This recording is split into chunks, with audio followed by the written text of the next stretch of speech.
บุญกฐินบุญดอกผ้าขันบ่หาแนวนั้นบุญนั้นกะบ่ม่วนโมเขาเที่ยวมาชวนไปฟังเรื่องอยู่บ้านไกลไปนางเอกแล้วหัวใจแป้วปวงบ่เศร้าเหงาในดวงละ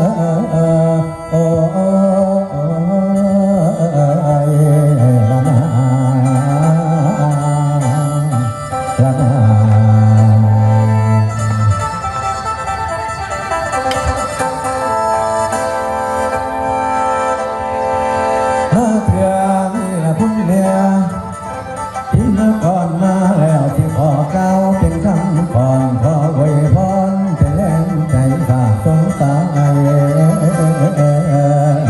มายังทาง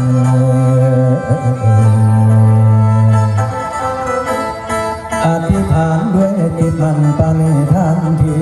สูงส่งใจประสงค์ต่อตามคันหวังซอยสูว่าสาธุสาธุเด้อผู้มีเดชตาอยู่ในโลกเพิ่งสวรรค์ร่วมมาด้านนาทางผู้ข้าก็ขมาตน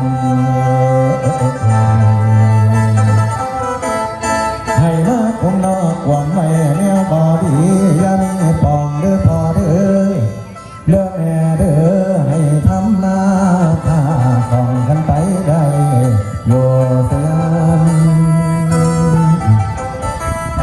เป็นพ่อเพื่อนแม่บ้านลูกหลานเจนนอนอีป่าความกตัญญูตาให้แลนมาต่อกุ้งล้อมให้พักกันมาล้อมมาดูแลเอาใจใส่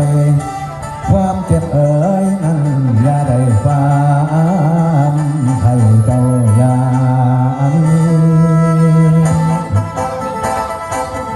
น้อพอ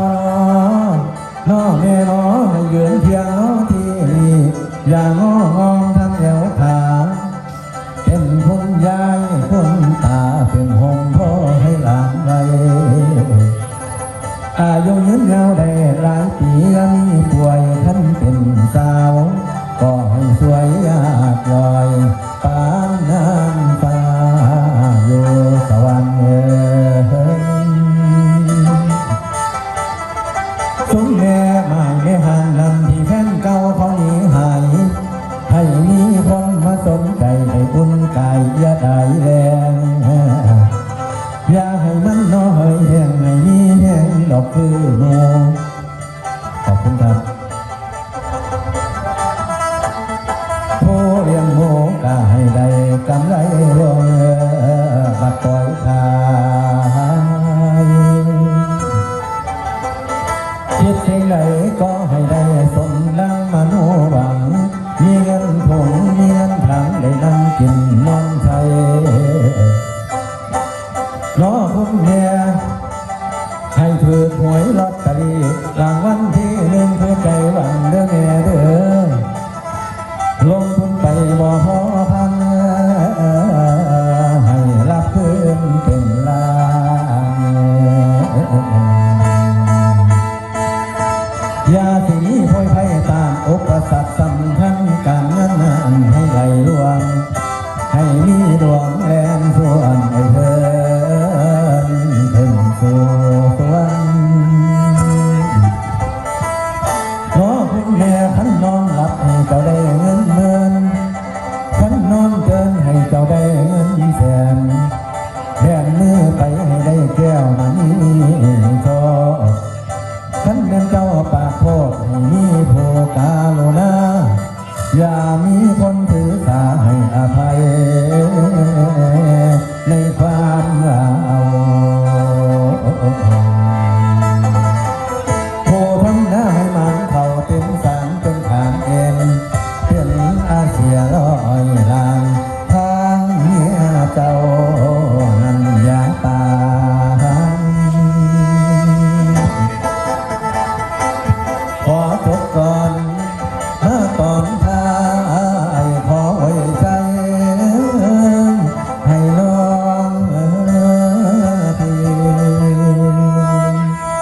า